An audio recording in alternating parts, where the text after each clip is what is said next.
40 regras de hermenêutica. Eu elaborei essas 40 regras de hermenêutica baseadas em muitas regras que já são utilizadas hoje em dia e algumas através dos meus estudos a respeito desse tema. Hermenêutica. O que é hermenêutica? A hermenêutica é a arte de interpretar textos. Ela é usada tanto no sentido religioso, jurídico e outras áreas. É uma arte de técnicas de poder interpretar os textos através de regras. E eu fundamentei essas 40 regras que vão ajudar você a realmente compreender um pouco a respeito da palavra de Deus. Em 2 Timóteo 2,15 diz que procura apresentar-te a Deus aprovado, como um obreiro que não tem que se vergonhar e que maneja bem a palavra da verdade. Então, todo aquele que deseja o ministério, todo aquele que deseja realmente trabalhar para o Senhor, ele tem que ser apto. Ele tem que estar constantemente em estudo, ele tem que se aprofundar nos estudos, ele tem que ser um homem de oração, um homem dedicado e voltado para as coisas de Deus. Então, eu elaborei esses 40 regras de hermenêutica. Primeiro eu dividi esse estudo vai ser 3 lives, tá? Essa é a parte 1, a parte 2 e a parte 3. Nessa primeira parte, eu vou abordar 10 regras de hermenêutica. Então, eu vou falar sobre 10 regras de hermenêutica. No próximo vídeo, mais 15 regras. E no terceiro vídeo, mais 15, que vão totalizar 40 regras de hermenêutica. Fique conectado, fica aí, mande sua mensagem. Solange, Sandro Rodrigues, Miriam da Refúgio, um abraço a todos vocês, Tatiana, todos meus queridos irmãos, sejam abençoados e fique aí conectado aí que eu vou falar sobre essas regras. Com certeza vai ser muito útil. Muitas vezes a gente sabe um pouco de uma regra, um pouco de outra, a gente lê um autor e eu resolvi fazer um resumo dos mais importantes e também colocar aquelas que eu ao longo do tempo tenho estudado e formulado nesse estudo. Irmãos, a primeira coisa que a gente precisa entender, a Bíblia não contém erros. A palavra de Deus é inerrante, infalível, e ela não contém erros. Ela é inspirada pelo Espírito Santo. Então, entre médias, assim, 40, 44 autores, eles foram inspirados pelo Espírito Santo e escreveram a respeito dos escritos que hoje chegou até nós. Então, a Bíblia não contém erros. É claro que não existe os originais, são os autógrafos, que são chamados autógrafos. Eles não existem mais, não temos a cópia original, mas temos a cópia da cópia. É claro que nesse período de escribas escreverem, passarem, que é tudo feito à mão, um passar para o outro, pessoas pediam também, sacerdotes pediam cópias de livros, então os escribas copiavam, e com certeza muitas vezes pelo cansaço eles copiavam 2 linhas iguais, eles comiam palavras, mas assim, comparando várias versões, vários pergaminhos, eles compararam e a crítica textual, né, fez um aparato e aí eles chegaram num denominador comum. Então a Bíblia não contém erros. A Bíblia, em média, tem de 95 a 96% de exatidão, de precisão. 4, dependendo, são questões de pontuação, vírgula, pontuações, vírgula, palavras repetidas, coisas que não alteram a doutrina para a igreja. Então, assim, a Bíblia demorou entre 800 anos para ficar pronta, para ser toda concluída, entre Gênesis e Apocalipse. Muitas pessoas não sabem, mas o primeiro livro da Bíblia, pela ordem cronológica, não é Gênesis, sim Jó. Jó foi o primeiro livro da Bíblia a ser escrito, na questão de cronológica. Eu sei que você lê ali Gênesis, a criação do mundo, e acha que é o primeiro livro. Mas a questão de datação, não, foi Jó. E o primeiro livro da Bíblia, do Novo Testamento, não é Mateus, e sim Marcos. Marcos é o primeiro livro do Novo Testamento. E o último, você sabe? Você vai dizer que é Apocalipse. Não é também, está enganado. O último livro é a terceira carta de João, a terceira epístola de João. Esse é o último livro da Bíblia, o último escrito da Bíblia, de fato, pela datação. A Bíblia tem 66 livros. E esses livros interagem entre si. Quando houve o cânon bíblico, Eles juntaram todos aqueles livros que realmente existia correlação entre eles. Que havia, eles usaram critérios para realmente trazer esses livros até nós. Muitos ficaram de fora, pois não eram os livros inspirados pelo Espírito Santo, não eram os livros que faziam apologia ao gnosticismo e outros movimentos que não se relacionavam entre os outros livros. Também muitos livros que hoje nós chamamos de, eles foram escritos naquele período de silêncio onde Deus não falou com o ser humano, não que ele não agiu em ninguém ou ele não se manifestou, mas ele não falou com o ser humano na questão profética. Foi de Malaquias até Marcos, mais ou menos, ele não falou, foi um período de 400 anos. Nesse período, são livros rejeitados pela Bíblia, pelo cânon protestante, pois não fazia parte de um período onde Deus não falou com o ser humano, onde não houve inspiração do Espírito Santo. E também há muita mitologia, muito misticismo nesses livros, então eles foram afastados, eles não se completam com o resto do cânon. Irmãos, no início a Bíblia não tinha versículos nem capítulos, você sabia disso? Muitas pessoas não sabiam. Mas foram percebendo que era difícil tu encontrar uma referência para dizer para alguém, era difícil. Muitas vezes na própria palavra de Deus os apóstolos se referiam, assim diz a palavra do Senhor, está escrito no livro de Isaías, mas eles nunca sabiam onde estava escrito, e apenas falavam a mensagem e se referiam ao livro. Então foram criados sistemas, e os mais próximos que foram aceitos praticamente, que deu início à primeira divisão em capítulos da Bíblia, foi um clérigo inglês, Langton. Ele dividiu a Bíblia em capítulos. Depois ele foi arcebispo no século XIII. E lá ele dividiu, ele fez essa divisão, já existiam outras divisões, mas esse foi o mais aceito entre os capítulos. E os versículos? Os versículos foi por um impressor erudito francês, Robert Stein. Acho que eu sou meio ruim de falar palavras estrangeiras. E foi depois de 300 anos, depois, quando esse clérigo inglês, Langton, escreveu, depois de 300 anos nesse período, na metade do século XVI, que ele separou a Bíblia em versículos. Aí ficou fácil, hoje tu pode, determinado versículo, tu pode dizer, está no livro de tal, no capítulo tal, no versículo tal, fica mais fácil para memorizar, para achar as referências. Então foi um sistema usado. É claro que não faz parte da Bíblia, do original, dos manuscritos, dos autógrafos, mas é necessário, foi necessário e é uma bênção de Deus, a gente consegue ter a referência e realmente passar uma imagem de que a Bíblia realmente é infalível, tem autoridade e foi muito importante, é necessário. Amém, irmãos?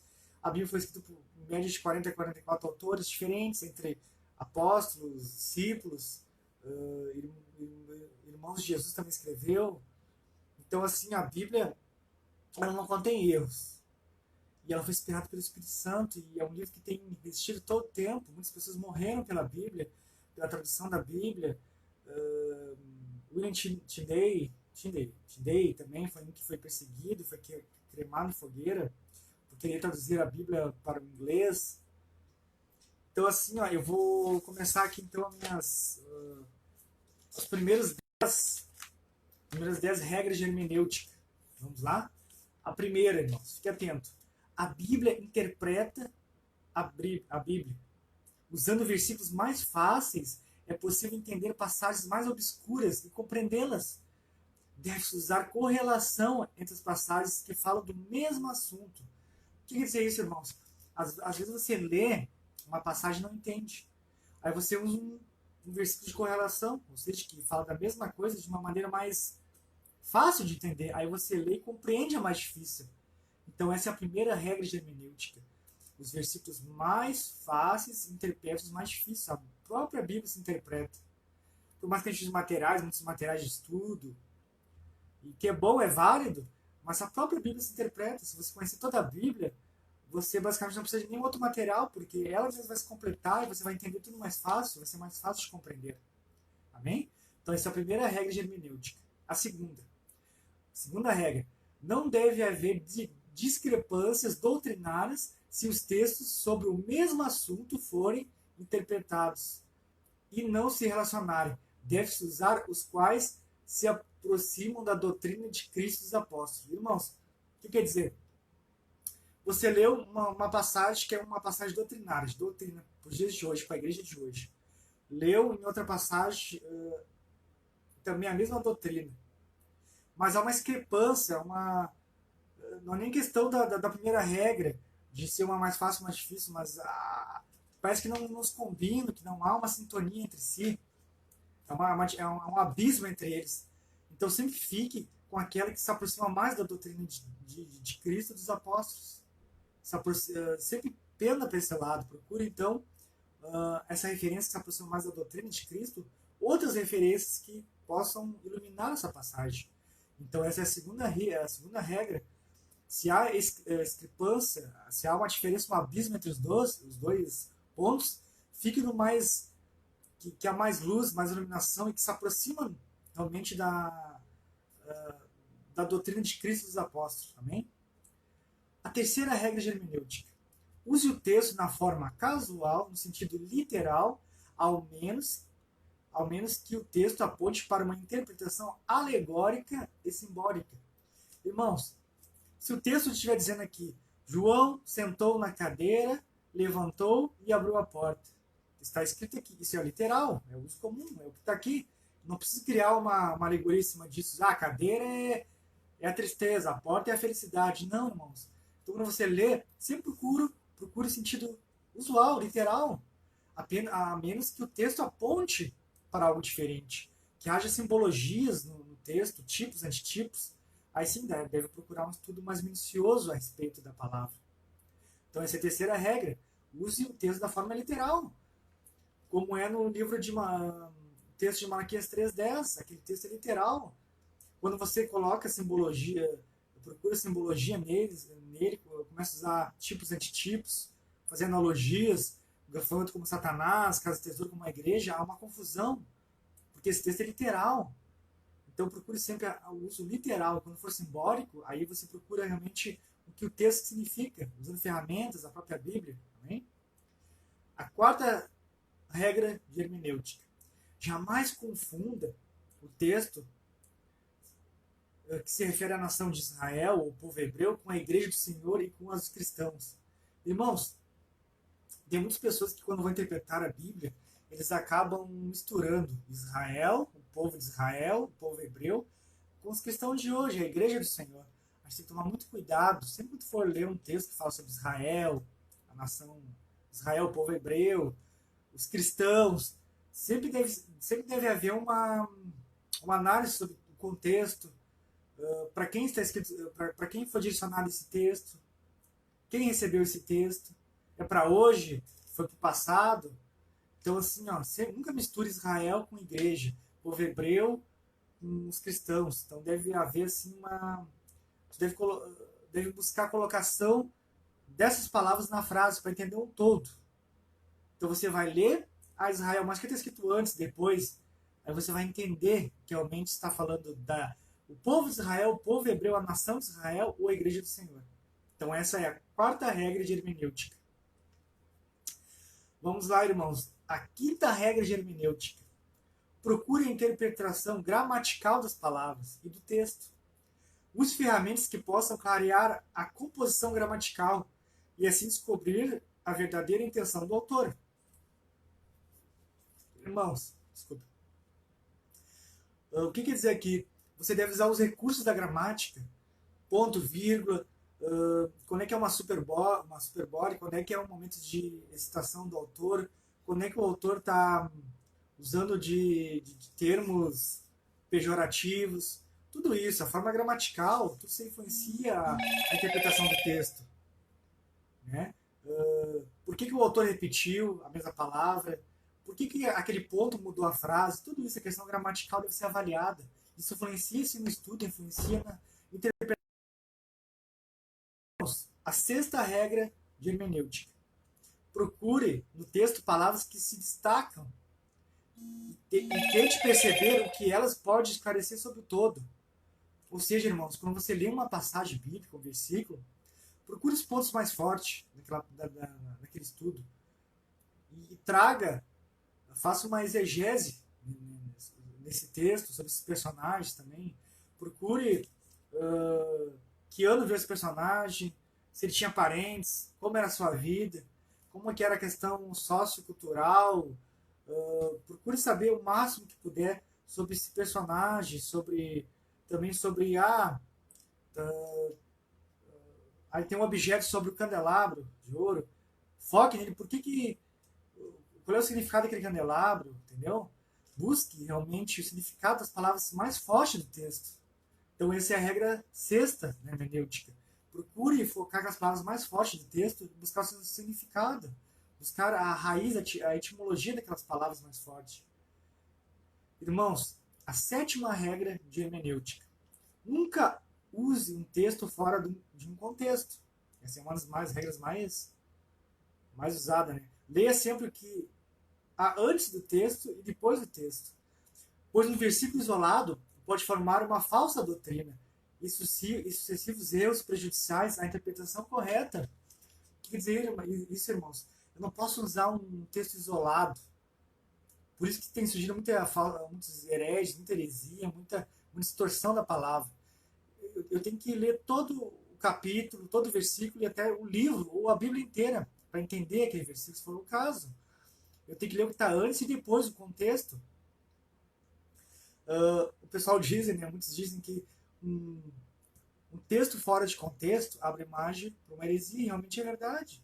Se você ler ali o salário do pecado é a morte, você lê apenas aquele trecho. Então você vai dizer que todo mundo que peca deve morrer, ou você vai estar matando alguém, porque você leu apenas aquele versículo isolado. Mas não, lê o que está escrito antes, depois, e até mesmo o livro inteiro ou a Bíblia inteira para você entender realmente o todo. O que aquilo quer dizer. Isso é uma regra muito importante de hermenêutica, irmãos. Vamos para a oitava regra. Os livros poéticos e de sabedoria não devem ser usados como doutrinas para a igreja de hoje. Isso mesmo, irmãos. Os livros poéticos, de sabedorias, provérbios, salmos, esses livros eles devem ser usados como referência, como parâmetros, paralelos, correlações, exemplos, mas nunca usar textos desses livros para hoje, para a doutrina de hoje. Pois a gente sabe que a maioria desses livros foi escrito no tempo da lei, nós estamos no tempo da graça, o véu foi rasgado, nós vivemos o Novo Testamento, nós vivemos o tempo da graça, e todo aquele que quer viver a lei, deve viver toda a lei, não apenas aquele que lhe apraz ou lhe interessa. Se você quer viver uma lei uma regra da lei, então viva todas as regras da lei. Amém? Irmãos, vamos para a nona regra de hermenêutica. Nunca use leis do livro de Levítico para a igreja dos cristãos. O livro de Levítico era específico para os levitas, um manual de ordenanças para quem servia o sacerdócio levítico. Irmãos, a gente está cansado de ver em nossas igrejas, irmãos, e até mesmo sermões que dão referência a Levítico, usando regras para a igreja de hoje. Irmãos, como eu falei, o livro de Levítico também são livros de referência. Aqui foi escrito para a tribo de Levi, para os levitas, era um livro específico para eles, não é para a igreja de hoje. Nós podemos usar referências para entender muitas coisas, o plano histórico, as ordenanças, como Deus agia, como era aquele período, mas não é para hoje, irmãos. Nós vivemos o tempo da graça. Fuja disso. Não procure doutrinas em cima de livro de Levítico para trazer para a igreja. Não, ele serve de referência apenas. Essa é a nona regra de hermenêutica. A 10ª regra de hermenêutica. Sempre use a revelação dada pelo texto. Nunca acrescente ou diminua as escrituras. Novas revelações fora das escrituras são perigosas e podem conter inúmeras heresias. O que quer dizer isso, irmãos? A Bíblia tem toda a revelação de Deus. Os 66 livros da Bíblia. Gênesis, Apocalipse, que é em questão de divisão dos livros. Está tudo ali que a gente precisa, irmãos. Quando é que Deus deixou suficiente? Não, a gente tem tudo ali, a gente não precisa criar novas revelações. Então, o perigo está quando você cria uma nova revelação em cima daquilo que já está revelado. Então, a Bíblia já está revelada, tudo que a gente precisa estar ali. Nós temos que buscar a iluminação dos textos. Ilumine nossa mente, a gente compreenda a palavra. Então, tudo que a gente precisa está ali. Um abraço, irmão Giovanni, meu amigão. Giovanni Araújo. Um abraço, querido. Então tudo que você precisa já está ali. Então essa é a 10ª regra de hermenêutica. Não acrescente nem diminui a palavra de Deus, mas transmita aquilo que está ali sem acrescentar nada. Revelações. A revelação já está escrita nos 66 livros da Bíblia. Quando você diz que você quer uma nova interpretação, uma nova revelação, você está diminuindo Deus. Você está deixando Deus de lado, você está anulando a palavra dele. Você está dizendo assim, Deus, não precisa da sua palavra inspirada pelo Espírito Santo aos escritores. Eu tenho minhas próprias revelações, e aí é onde mora o perigo. Não, tudo que você precisa está na Bíblia, já está revelado. Apenas busca a iluminação do Espírito Santo para você compreender a palavra, transmitir ela. Então essa foi a live de hoje, a parte 1, 40 regras de hermenêutica. A primeira parte eu falei sobre 10 regras. Nas próximas lives eu vou estar falando sobre mais 15 regras e o terceiro live sobre mais 15 regras, para nós fecharmos as 40 regras de hermenêutica. Espero que essa live foi de proveito a você. A minha intenção sempre é edificar o corpo de Cristo, ajudar meus queridos irmãos a compreender a palavra de Deus, porque quando a gente segue esses parâmetros, irmãos, segue essas regras de hermenêutica, a gente se afasta de querer interpretar a Bíblia conforme a gente acha ou pensa. A gente não pode botar o que a gente pensa na Bíblia, a gente não pode fazer uma exegese, ou seja, eu colocar o que eu penso na palavra de Deus. Não, eu tenho que fazer uma exegese. A palavra, eu tenho que ler a palavra e Deus tem que falar através dela.